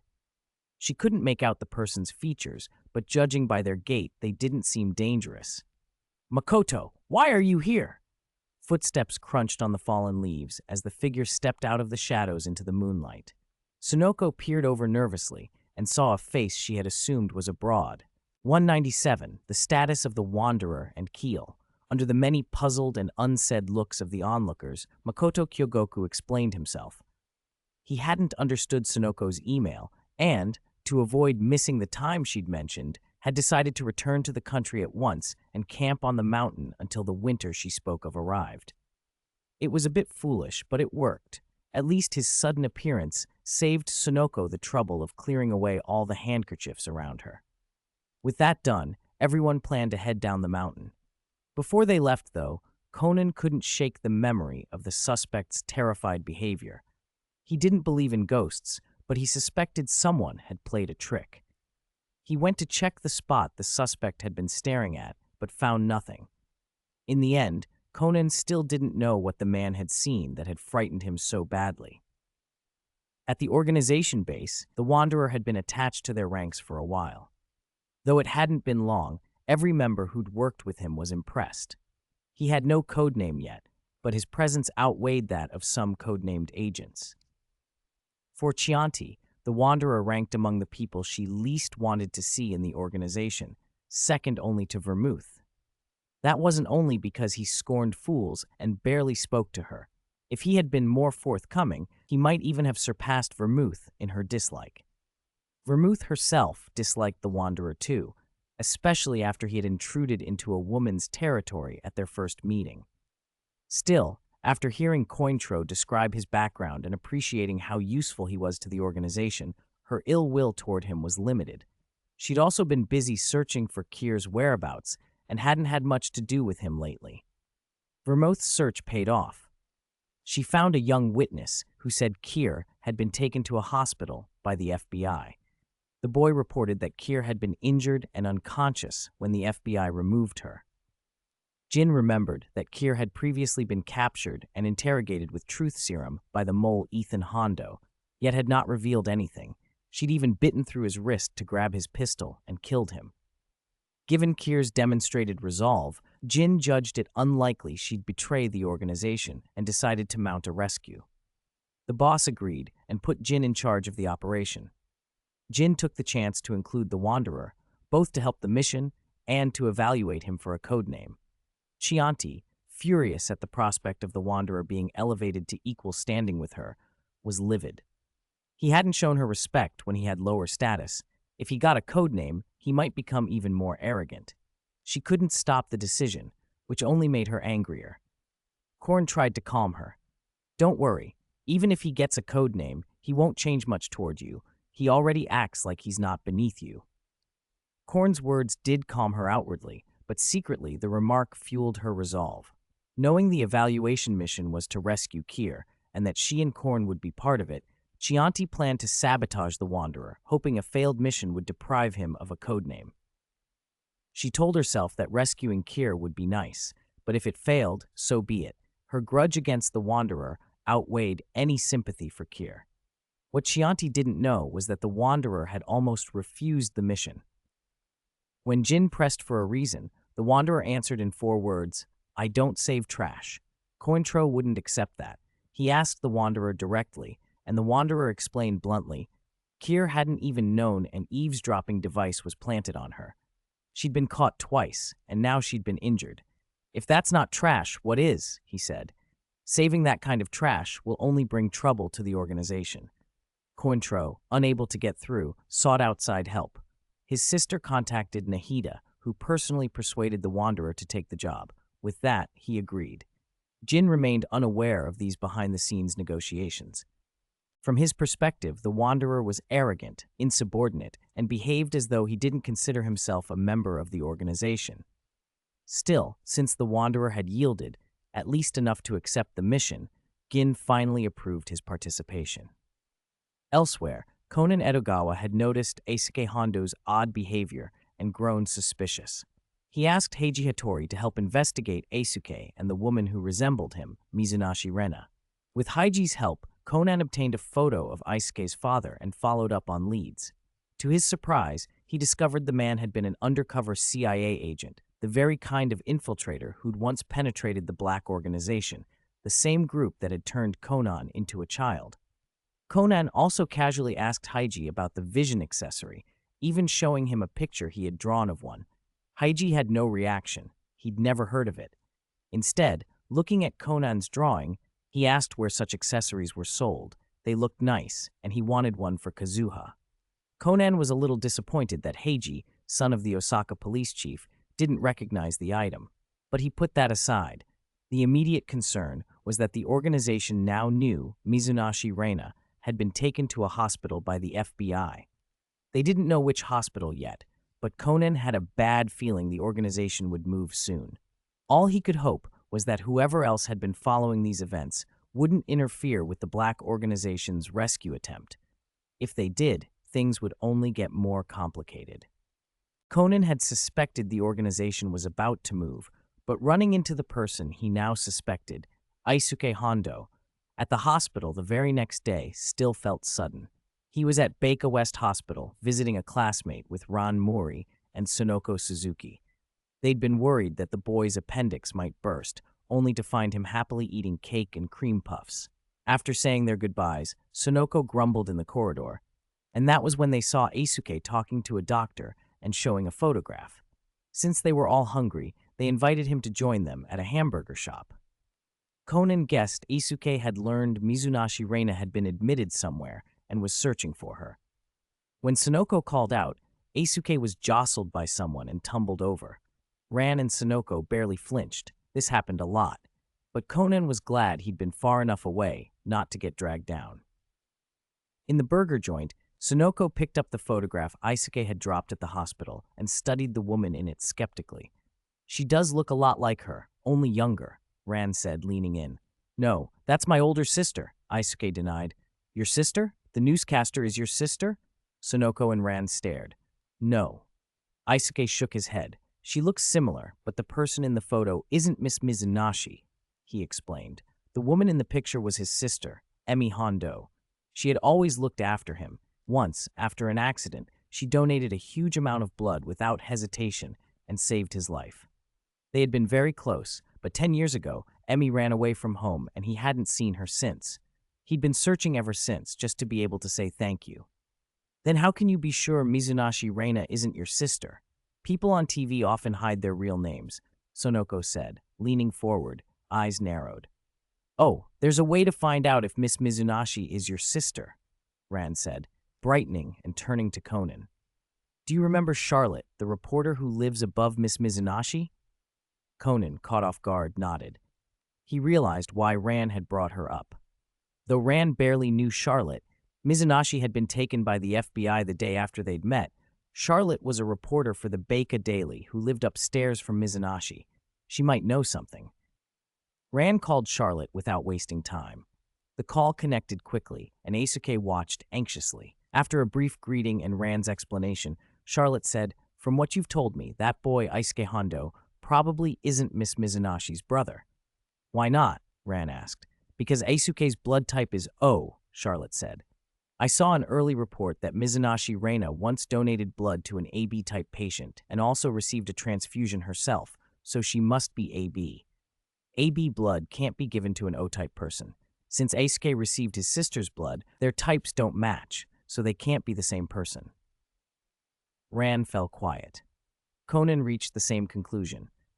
Emi Hondo and Mizunashi Reina were different people. Combined with what he already suspected about Eisuke's father, he started to wonder whether the resemblance was deliberate, whether the organization had surgically altered Mizunashi Reina to look like Emi Hondo, replacing her as bait. Perhaps the real Emi had been killed and Mizunashi molded to be her double. Eisuke sat with his head bowed, hands clenched on his knees, clearly wrestling with the same terrible thought. "Wait, there's one more thing you should know," Charlotte added just as Ran was about to thank her and hang up. Sonoko, Conan, and Eisuke all leaned in. "A person's blood type can change," she said. "Blood type can change?" Ran's eyes widened. Conan's mind clicked. There was one situation in which that could happen. Yes, if someone receives a bone marrow transplant, their blood type can switch to the donor's. Ask your classmate whether he's had such surgery or retest his blood to see if it's still O. If it is, the resemblance is probably coincidence. If it's turned AB, then Mizunashi Reina is almost certainly Emi Hondo. 199. Soon to wake up, Charlotte finished giving her final instructions and seeing that Ran had no more questions, hung up. After her words, everyone fell into a brief, awkward silence. Then Sonoko turned to Eisuke Hondo. Iyu, what do you think? Want to go recheck your blood type? Baker West Hospital is nearby. It won't take long. Ran nodded. Yeah, that way we'll know for sure if Miss Mizunashi really is your sister. Seeing their worried faces, Eisuke blinked and nodded, a little dazed. Yeah, I should get my blood type checked. To be honest, I was still a kid when my sister left. I don't even remember whether I had a bone marrow transplant back then. When he'd first learned Mizunashi Reina's blood type, Eisuke had been certain she couldn't be his sister, and had even wondered whether she might be involved in the attack. But after hearing that blood types can change with a bone marrow transplant, a thin thread of hope had appeared. Maybe his blood type had changed. Maybe Rina really was his sister. Even if the chance was slight, he didn't want to give up. He agreed without hesitation to go to the hospital for a retest. After they ate and drank, Sonoko and Ran accompanied Eisuke to Baker West Hospital for the blood draw. The results would take over an hour. While they waited, Conan slipped away and called Jody to report the situation. Oh, so this boy might actually be Mizunashi Reina's brother. Jody sighed on the line. Yes, we're testing his blood type now. I'll tell you the result when it comes in, Conan said. He also knows Reina was seriously injured and hospitalized and has been checking the major hospitals. He might find her. Jody wasn't too worried. It's okay. Only a few specific doctors and nurses know Reina is here. He won't find out. They talked a few more minutes. Then Jody asked Conan to text her the results and hung up. She stood for a moment, thinking. She hadn't expected Rina to have a younger brother. If the test confirmed it, they'd need to rethink how to handle Rina when she woke. If true, she might be an undercover agent herself, which would complicate matters. Jody went back to the ward where Rina was being treated.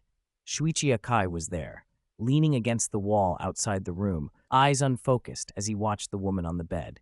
Jody closed the door behind her and told him the news. Shuichi said nothing aloud, though his brow tightened. A knock sounded at the door. Come in, Jody said, swallowing what she wanted to add. Dr. Baiju, the physician overseeing Rina's care, entered, nodded to Jody and Shuichi, and performed a quick bedside check. After the examination, Jody asked anxiously, Dr. Baiju, how is she? When will the patient wake up? Baiju straightened, looked at Jody, and smiled. Don't worry, she's recovering well. She should definitely wake up within 7 days. Relief flooded Jody. She had nearly feared Reina might never regain consciousness. If that had been the case, their operation would have been for nothing. But with the prospect of her waking within a week, they could expect to learn more about the organization from her. After giving some instructions, Baiju returned to his office. Once inside, he sent a private mental message to Wanderer. Rina would wake in 3 days at the latest, and please pass the message to Cointreau. He'd already informed them earlier of her location. Wanderer clicked his tongue when he received the note, annoyed at being treated like a messenger. Still, he went to find Cointreau. Finding him alone, he relayed Baiju's message in a single sentence and turned to leave. Wait, Cointreau called. Wanderer stopped and looked back, prompting Cointreau to speak. Cointreau pulled a watch from his pocket, held it out, and said, This is the organization's latest terminal. Its data processing and security have been upgraded. Everyone involved in the Kier operation needs to wear it so Jin can assign tasks. It's also a chance to test it in the field. He extended the watch to Wanderer. Wanderer noticed a matching terminal on Cointreau's own wrist. He'd already put his on. Muttering, how troublesome, Wanderer accepted the device, slipped it onto his left wrist, and left. This time, Cointreau made no attempt to call him back. Back at Baker West Hospital, an hour or so later, Eisuke's blood type report was ready. Everyone watched as he held the paper and slowly unfolded it. Sonoko waited until her patience ran out. Ayu, say something. We've been waiting with you. It's not too much to ask. Eisuke finally looked up, expression hollow. He stammered. The blood type is AB. Rand brightened. Then that means Miss Mizunashi could really be your sister, Ayu. Eisuke nodded, still stunned. Sharing a blood type made the possibility real, but he found it hard to fully believe. He decided he had to find her himself and confirm with his own eyes whether she was truly his sister. 200. Gathering information. I see, so they have the same blood type.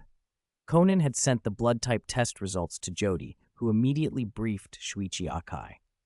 Shuichi looked at Mizunashi Rena on the hospital bed with a complicated expression. New intelligence had come in. A homeless man had witnessed the death of that CIA undercover agent, and the killer was said to be Mizunashi Rena. If Mizunashi Rena really was Emi Hondo, then Ethan Hondo's sacrifice back then, learning the blood type match, had been important. The FBI had planned to contact Eisuke Hondo to stop him from asking about Mizunashi Rena in the hospital, afraid he might inadvertently alert the black organization, especially since someone looked so similar to her. But before they could act, Eisuke Hondo vanished within 2 days. Conan had heard from Ran that Eisuke had followed a former colleague of his father's while investigating at Baika Central Hospital. At first, Conan thought Eisuke had run into one of his father's CIA contacts, but he later learned the man was a colleague from his father's undercover days. Conan realized then that the organization had planted people inside the hospital. That also meant Eisuke had probably been noticed by the organization and was in danger now. Meanwhile, Cointreau, who had learned from the Wanderer that Kier was about to wake, had originally planned to stay quiet. He wanted to wait until Gin's people had located the hospital. He couldn't easily explain where he had gotten the information. But knowing Kier was about to regain consciousness changed things. Cointreau didn't want her to have time to contact the FBI, and he was tired of sending the Wanderer on missions. The Wanderer had to tag along with him because he lacked a code name. Once assigned one, he'd belong to Gin's action group, and then it would be Gin's problem to deal with the Wanderer's social issues. Cointreau wanted that codename issued faster and didn't want to wait any longer. When Jin learned Kier was at Baika Central Hospital, he stared at Cointreau, frowning, then ordered Rikumichi Kusuda, an outer member who was already gathering intelligence at the hospital, to continue his work. He didn't ask where Cointreau's information had come from, rendering the excuse Cointreau had prepared useless. Cointreau was irritated, but said nothing. The FBI, aware there were organization operatives inside the hospital, had narrowed their suspicions to 3 patients. Using his child disguise to lower adults' guards, Conan tested them one by one and discovered that Rikumichi Kusuda's medical records were forged. He became the likeliest organization member. Shuichi Akai noticed just how clever the boy was, but kept silent, quietly watching Conan's reactions during their interactions. With Kusuda identified as a suspect, the FBI didn't confront him. They instead posted observers to watch him covertly, waiting for him to reveal himself. After a day of surveillance, his behavior proved odd. He wandered the hospital all day, holding his watch up and visiting nearly every corner. He didn't ask about Mizunashi Rena or enter restricted areas. When he reached closed doors, he only peered inside curiously. After completing his rounds, he stayed in his ward, doing who knows what. Conan, Jody, Shuichi, and James talked over the situation as they walked toward Mizunashi Rena's room. Shuichi hung back, listening to Jody and James discuss whether to transfer her to another hospital. Suddenly, Shuichi felt something and glanced to his right. He paused for a fraction of a second, then resumed following the others. In the ward, they found Dr. Baiju already examining Mizunashi Rena. They waited politely for him to finish, while Conan, seeing the doctor for the first time, studied him with interest. Jody had said the doctor had been recommended by the hospital director and was highly skilled. Conan hadn't expected him to be so young. Dr. Baiju looked gentle and reliable in a way that reminded Conan of Dr. Araide, though he appeared slightly pale. He wore the ordinary white lab coat and kept a steady smile while focusing on the checkup. Conan, curious about the man's temperament, circled him and scanned for anything familiar. Finding no telltale accessories, he relaxed inwardly and told himself he was probably overthinking it. If the man were really in the organization, Kier's presence wouldn't have stayed hidden so long. Shuichi noted Conan's sudden behavior. His eyes flicked at the boy for a moment. After the examination, Dr. Baiju told Jody and the others that Mizunashi Rena was recovering well and was expected to regain consciousness within a day or two, then left the ward. Because of Conan's earlier actions, Shuichi discreetly signaled a colleague to follow the doctor, just in case he made any suspicious moves at such a critical time. What none of them realized was that right there in the ward, Baiju had already transmitted a message. Mizunashi Reina was actually awake and only pretending to be in a coma. On receiving that update, Cointreau hesitated for a moment, then contacted the Wanderer and told him to go to Baika Central Hospital to handle something. At the same time, Jin was studying a 3D map of Baika Central Hospital that Rikumichi Kusuda had uploaded through a specialized terminal. He was drafting an action plan and ordered Kusuda to keep gathering intelligence. But after Gin sent the command, Kusuda's feed went dark. Jin assumed the FBI had discovered him and that he was likely in a dangerous situation. He didn't mind much. The loss of contact was itself confirmation. If the organization's operative had been cut off, it strongly suggested Kier really was at Baika Central Hospital.